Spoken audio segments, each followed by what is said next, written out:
Okay, another trick from Tito Bay. Okay, so meron ako ditong deck. Itong nasa likod ay, there you go, alas. Alas to spade, tama ka? Okay, lagyan natin dito yung alas to spade. Check natin kung talagang alas. There you go, alas. Okay. So, meron din akong isang card dito. Joker. Kita nyo ba? Meron siyang pirma. Okay? Meron siyang pirma. Ano gagawin natin? Kukunin natin yung Joker. Tapos, kukunin natin sa kanya yung pirma. Ito gagawin natin.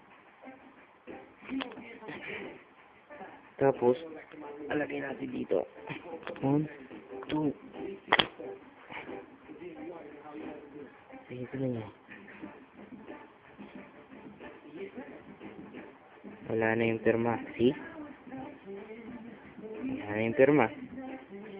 Check natin yung alas.